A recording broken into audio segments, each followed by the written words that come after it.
Hey, what's going on, everyone? Welcome to part 2 of 2 Saratoga County multifamily deal analysis. Longtime members of the channel will say, boy, Steve, wasn't part 1 of this series like 2 years ago? Well, buckle up because we have a lot of ground to cover together. Today, we'll go over mistakes made during the renovation, problems with a refinance, emergency exit options before wrapping up with the ultimate profit and loss and how the building is performing today. My name is Stephen Luttman with SJ Lincoln Realty. Let's get started.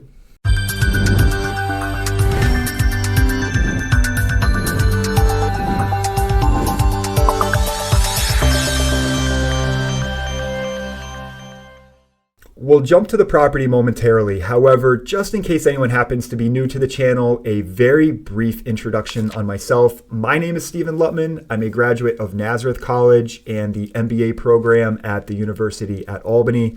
I started my career at a subsidiary of Goldman Sachs. I've had stints in banking, both on the retail side as well as back office, doing commercial debt restructures.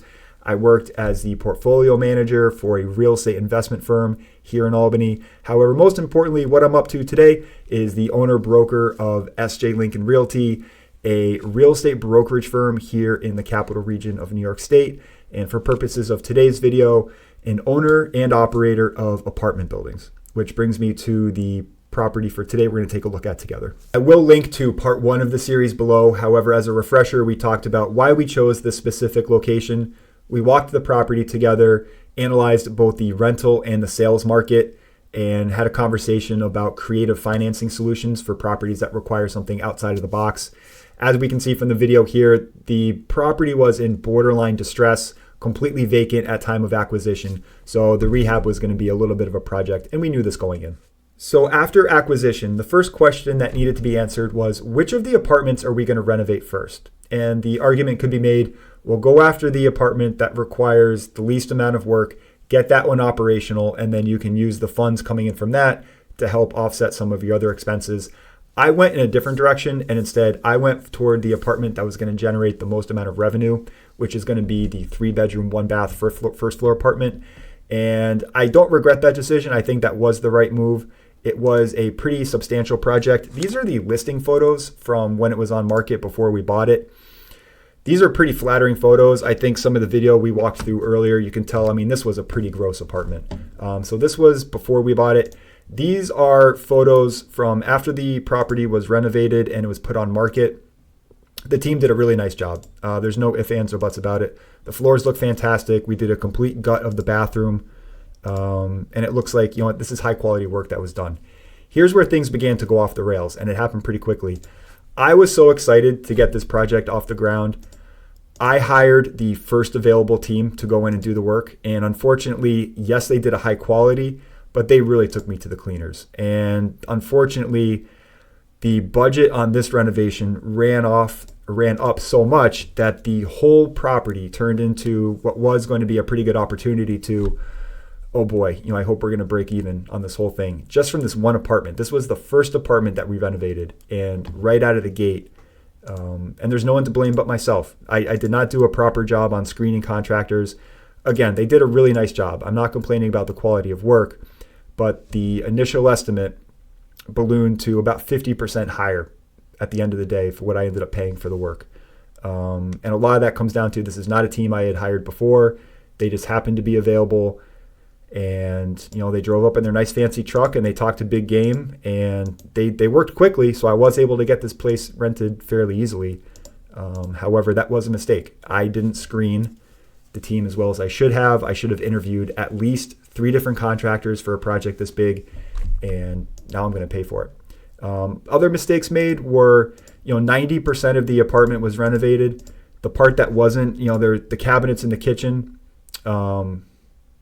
and a new stove, that should have been done. If you're doing 90% of the apartment, just go ahead and do the whole thing because it sticks out like a sore thumb. So I tried to save a few bucks. Once the price really started to escalate on the other parts of the for this unit, I tried to cut back in other parts. So, shame on me. I think that kind of hurt us when it came time to refinance the building. I think, again, it kind of stands out that the rest of the property looks so nice. This part doesn't. So, yeah, you got to interview at least 3 different contractors to get quotes. Don't hire the first team that happens to be available. And if you're going to do most of the renovation, just do everything and you'll thank yourself later. We can lick our wounds later. We still have a lot of work to do. Apartment number 2 is going to be what required the least amount of work. This was a contractor I had done business with previously. I knew the quality of work. I knew that the budget that we set at the time of signing the agreement was going to be more or less in line with what the ultimate price tag was going to be. I could not be happier on how this turned out. On time, within budget, looks fantastic. I would put this apartment, for the town that the building is located, I would put this apartment up against anything else that's on market. This is a very, very attractive apartment. It has rented very quickly whenever it's been on market, about 2 or 3 times since we bought the building. So as much of a setback as apartment number 1 was, we regained a lot of momentum with apartment number 2. This really came out attractive, easy to rent. So we have apartment number 1 rented, we have apartment number 2 rented, and now we're going to turn our attention to apartment number 3, which is going to be the largest construction project we've taken on to date. At this point, we have apartment number 1 rented. That's the 3-bedroom. We gained a lot of momentum with apartment number 2. That was a very quick and easy renovation, got that fully rented. Now we're going to turn our attention to the last of the apartments. This was actually, although limited in square foot, was actually planning on being the most expensive of the 3 apartments to renovate. And that has to do with the roof. Now, hiring a quality inspector when you're going to look at properties makes all the difference in the world. And this is not something you want to go cheap on. To get the absolute best, you're probably going to only pay an extra $150, $200 maybe for a small multifamily. So go ahead and get a great inspector. The roof for the bedroom area, this is a loft style apartment. So the bedroom for the loft, the roof was flagged as failed. And not only had the roof failed, but the support beams as well were also, so much water had gotten in that part of the wall and support beams all needed to be replaced. Again, this was not a surprise. We knew this going in. This was baked into, partially why the property was so reasonable to purchase. Why hiring quality people makes all the difference in the world, because not only are they going to do good work for you and they're going to do, stay within budget, but if they're really good, they're also going to provide recommendations on how to improve the quality of your building, which is what happened here. So I had 3 people come through, give quotes. One of the 3 suggested, well, if we're tearing down the wall and we're replacing the roof, it's not going to be a huge additional expense if we increase the headroom in this area over here. So essentially, when you walk up these stairs, you can walk to the window upright, but if you step to the left or step to the right, you're basically banging your head. And that's going to be a pretty tough sell when it comes to renting this apartment. There's only going to be a very finite number of people who are willing to tolerate something like that. However, if we can open up all of this area over here to the left, that creates a much more tolerable living situation. So yeah, it was going to cost a little bit extra to do that, but we're suddenly increasing our potential, tenant pool, 3 or 4-fold. It was really going to make all the difference in the world. So this was the condition, again, at time of purchase. And fast forward to where we are today. Again, it really, really came out nicely. So this was a property or an apartment that we did brand new bathroom, flooring, cabinets, kitchen. It was the loft style area. Again, all this is, we raised this up.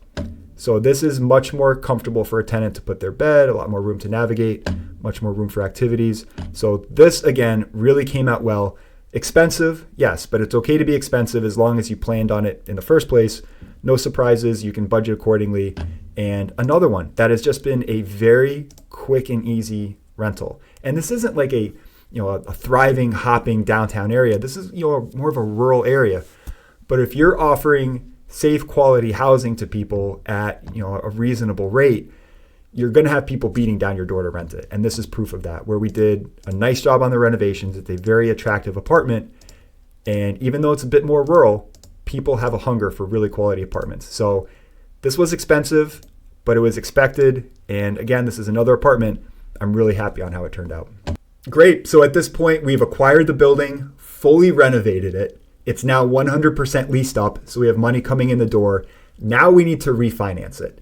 When we purchased the property, we did so using something called seller financing, which is essentially the seller is the mortgage, they're the bank, and we agreed to a very short duration period.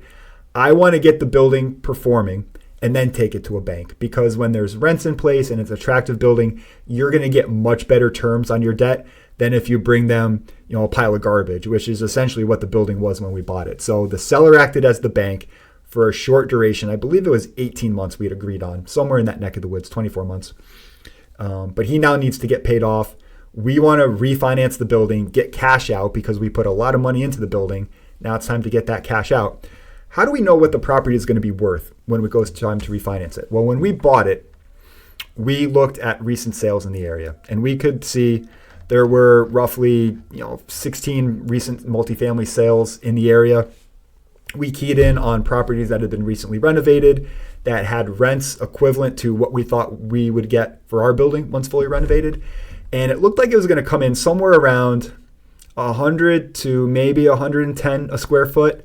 There were some sales, 125, close to 130. When you're taking on projects, it's pretty risky to assume you're going to get absolutely top of market. So our expectation was somewhere 100 to 110 a square foot. That would put the building somewhere in the $230,000 to $250,000 range. So we did go ahead with the refinance, and we got the appraisal, and the appraisal came back at $182,000. Yikes. So what went wrong? This was a pretty rough few days. So when we bought the building, these were relevant comps. We weren't wrong. However, and this is a massive learning experience, if you are someone that purchases property, not necessarily in the largest metros, please pay attention to this. You are at the mercy of what sales are happening in your area. So the previous 12 months, there were something like 16 multifamily sales in the area. When you are purchasing a property or refinancing a property and the appraiser goes out to appraise the building, to get you a value, they are looking at sales that have occurred over the previous 12 months. Unfortunately, by the time we renovated the building and went to refinance, all of those sales that were 110 a square foot, 120 a square foot, those all had kind of fallen outside of the window, if that makes sense. And the new window comprised of just 4 sales, 4 multifamily sales in the area, all of them basically horseshit. These are properties that had not been renovated. We're talking $68 a square foot. Some of these they didn't shoot the math on the MLS, but I did the math. It's like 70 a square foot, 60 a square foot. So this is what the appraiser used. Now, unfortunately, if they had gone, instead of 12 months, if they had done like 15 months or 16 months, like we would have been in great shape, but they didn't. And I was very disappointed obviously I was disappointed in the appraisal value. I disputed the appraisal, and this is also something you can learn. When you dispute an appraisal, the person determining whether or not they were wrong is the appraiser. So I came in with all of the stats, all these recent sales in the area. Hey, this is why you used a wrong sale. They didn't even have listing photos in the quote unquote comparable sale that you used. Or this one is farther away from the subject property. Why don't you use this one instead? And basically they sent it back and said, we're not changing anything. Your building is worth $182,000. So what do we do now? Well, this is a very unfortunate situation because we purchased the property for, I believe it was $135,000. Just on renovation budget alone, we've spent $85,000. So we're substantially underwater at this point. And we have a balloon payment coming due with our existing lender. So what do? Our options are we could sell the building, and as poor of an ARV as 182 is, I still think we probably would have gotten, if I put it on the market, 210. I don't think 182 is even remotely close to what the property was worth then. I think if we had to sell it, we could sell it, get all of our money back, and basically just chalk it up as a good life lesson. It would have been a lot of time on my part, basically a year and a half of managing contractors, dealing with tenants, getting the property leased up and everything, and it would have been probably a slight loss for everyone involved. The alternative is we could have proceeded with the refinance as planned. There would have been zero cash back to owners, so myself and other people involved in the project. Basically, the refinance at 75% loan to value would have paid off the existing lender which is the most important thing, and probably would have covered the closing costs too, but it would have been $0 back to ownership. And the refinance costs, or the terms, I should say, with these debt service coverage ratio lenders, the prepayments are pretty aggressive. So it's not like something we could have refinanced and then look back on it, 2 years in the future and refinance it again. The prepays are pretty aggressive. So that's more or less off the table. So we could sell it. We could proceed with the refinance as is, or we could try to get creative again. And ultimately, this is the path that I went going with. So I went to the existing lender, who is the seller, and said, hey, here are a bunch of pictures of the brand new renovated building. Your loan to value at this point is substantially better than when you sold us the building. I'm not looking to get any cash out from you. I'm basically looking to extend our term. I want additional runway. I didn't say that to him. I didn't want him to know that we were panicking. But I said, hey, if you're enjoying all these monthly payments I've been making to you, why don't we bump it out an additional 3 years?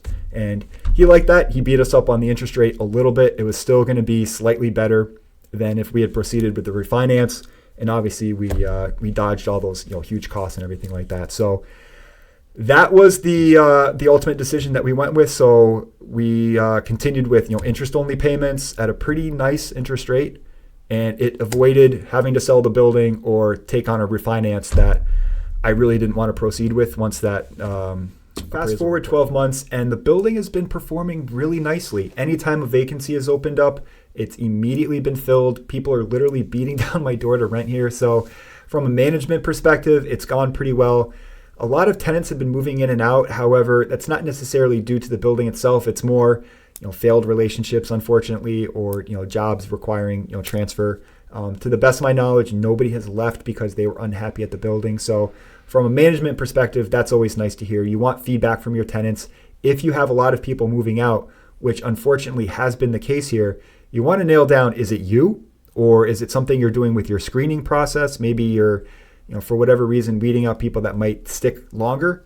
But as far as I can tell, it hasn't been necessarily errors on management's part. It's just the way things have kind of shaken out. But anyway, the property has been more or less always filled. So it's been good from a management perspective. Now it's time to refinance the property again. 12 months into the future, new sales in the area for appraisals to take a look at. Started shopping around different lenders, and this was very interesting. A lot of lenders didn't want to touch the property. And the reason for this was it was classified as quote unquote rural. If you are doing kind of your traditional bank, so your Bank of America's, or locally, maybe your Glens Falls National, your Trustco banks, if they have branches in the area, they're going to lend to you. For purposes of this particular property, we are going specifically after debt service coverage ratio lenders. We want lenders that are lending specifically on the quality of the building, not on my pay stubs or my income, anything like that. They're looking at how is the building performing, and they're also looking at my credit score. So those are the two big things. So debt service coverage ratio lenders are fantastic for real estate investors. They move very quickly. You're closing in basically 30 days, where a traditional lender, you're probably looking at 45 to 60. Leverage-wise, you might be able to do a little bit better with debt service versus your traditional lender. So if you are a real estate investor and you're scaling any type of a portfolio, you are going to be using debt service coverage ratio. I am also a loan broker for investment loans, so I was able to do all of this myself. If you want more information on that, Knollhaven Capital, that is my brokerage office, Knollhaven, KNOLLHAVEEN.com, and you can learn some more information about what debt service coverage ratio loans are, bridge loans, Airbnb type loans. That's just a plug for my loan brokerage. However, I was able to do this myself. What I learned was a lot of the debt service coverage ratio lenders didn't want to touch this because it was classified as rural. And when they take in the loan, they are ultimately selling it on the market, and it's more difficult for them to sell it on the open market if it's in a rural area versus something that's going to be closer to a metro. So I had probably 2 or 3 lenders that I was open to doing business with say thanks but no thanks, because quote unquote it was rural. And if you want to know if your property is going to be rural, here's the website here, and you can just plug it right in and it will come up. This is the Consumer Financial Protection Bureau, which I believe is being shut down at the moment, but their website's still live. So use this as quickly as you can. There are other websites out there that do it too. But yeah, this would be, or just reach out to your lender and say, hey, this is where my building is. Can you guys do it? And they'll be able to tell you. The last thing you want is to go through, applications and things like that just to find out, sorry, we can't do it. So anyway, keep that in mind. Another wrinkle is that some lenders didn't want this, which, you want lenders competing against each other, right? That's how you kind of get the best terms. And unfortunately, I didn't have a lot of competition on this one, but I did get a lender that was, very responsive and ultimately was a good process. Just something to keep in mind. So what ended up happening? So they did another appraisal 12 months into the future, different sales to review. Again, my expectation was the same. I said this building brings in revenue that tells me it's a $230,000 to $250,000 property. And they went out, looked at new sales, took pictures of the property, walked it, and ultimately came up with a value of, get over here, $220,000. So is that good? Not great. I still wanted 230 or 250. But if you think, well, the property hasn't changed in the past 12 months, and it went from a supposedly $180,000 building to a $220,000 building, I think that should tell us that the original appraisal was probably pretty flawed, right? I mean, we're not seeing huge jumps in value, and basically, that would be crazy, right? So I think we got screwed. I think we got a terrible appraisal the first time around. I don't love 220. I still think if I put the property on the market today, I'm getting 230, I'm getting 240. But at least it gives us, we can exit the seller financing, which we had, 2 years left. So there wasn't an urgent need. If this had come back again at a value, 200, something like that, I probably would have paused again. But at least we can exit the short-term financing into fixed 30-year debt. I don't need to stress about any type of balloon payments, fluctuating interest rates, nothing. It is. Just set it, lock it in. Timing-wise, we did this, we closed about 3 or 4 months ago. So rate-wise, we aren't top of market. We aren't near the bottom. We did fine. It was all right. It worked out okay. So we closed on that. The seller got paid. The existing lender got paid. Management was able to get some money out. So let's take a look at ultimately what are we working with here? How good? How bad? Do we have a net profit on the project or what happened? So we bought the building for $135,000. Closing costs on the purchase as well as the refinance, because we had basically 2 sets of closing costs, right? We bought the building and then we refinanced the building. So it's going to be, let's call it, on the refinance, there were some points that they charged. So altogether, we're probably talking $6,500, $7,500, we'll say.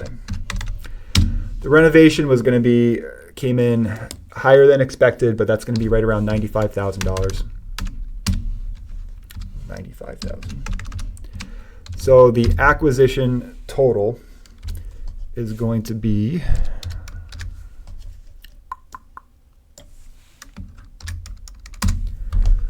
$237,500. Now we got an appraisal of $220,000, which means on paper we are taking this should be a loss, right? Yeah.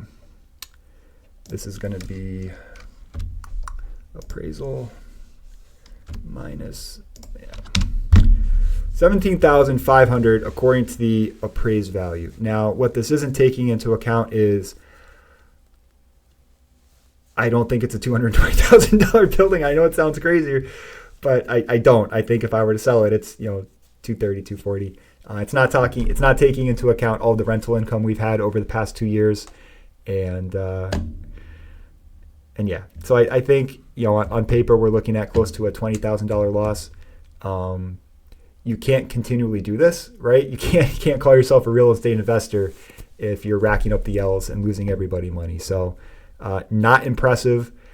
However, from a learning perspective, this is the largest project that I've taken on during my years of owning real estate, and I know for 100% certain if I were to take on a similar property tomorrow, we're not looking at a loss. I've built out my network long enough, or built out my network big enough to where I would have quality people come in. I know enough lenders at this point that would be able to take on wherever the property might be. So this is embarrassing, right? We lost. However, it's not catastrophic. We didn't lose the property. We weren't foreclosed on or anything like that. So it's not anything that can't be corrected for, but a loss is a loss, right? On the brighter side of things, how is the building operating, or how is it performing today? And this is about as good as it's going to get. So we're bringing in $3,000 a month. That's going to be all 3 units fully rented. Our principal, interest, taxes, and insurance. Now that we've refinanced the building, we're no longer paying interest only to the seller. We're paying a bank, and that is $1,475. Our repairs and CapEx, we spent a lot of money getting the building up and running, so the repairs should be pretty minimal compared to something that's just kind of been sitting around for a while. I always like to say $50 a month per unit for repairs, and same thing for CapEx. So we're looking at $300 a month we're going to set aside. If you're hiring property management, they're going to be taking, let's call it 7% of your monthly income. Now, I am running the business, or I am running the building myself. However, you always want to think, what if you can't, right? What if you take on a new job that doesn't have you don't have enough time to manage the building? So if you are building something, or if you are purchasing something, always make sure you bake into it, what if I have to hire out management? And in this case, it would be costing us right around $200 a month to do so. Vacancy, we're going to plan on 8% of our monthly income. That doesn't look great. Because even though the building has had very minimal vacancy, that doesn't mean that it can't. And water sewer, it's shaking out to be right around, is it 75 a month? So that's 75. So our expenses all in are $2,300, which gives us a cash flow of $700 a month on a 3-unit property. This is pretty good. This is a pretty solid number. I think this is pretty much on par with kind of where my expectations were going into the building. And again, this is taking everything into account. So $700 a month is going to be a pretty good number. And we're excited to own property here. There seems to be a pretty big hunger for quality rental units. So yeah, we lost $17,000, right? I don't think we did, but we did. We're certainly not going to be refinancing the property again, but everyone got paid back. We're still making $700 a month, and there's really no desire to sell the building. So that's kind of everything that I've been up to on this property the past 2 years. If you have questions for me, if you want me to go over anything one-on-one with you, Steven at sjlincoln.com. That's my email address. If you want to schedule something, it's sjlincoln.com/book a call. That's my website. You can schedule a phone or Zoom conversation with myself. If any of the spreadsheets that we've gone over, or you want to talk about how to review sales comps or anything like that, we can certainly go over that together. But again, this was super helpful for me. I hope you get something out of this too. Thanks for watching, and we'll talk again soon.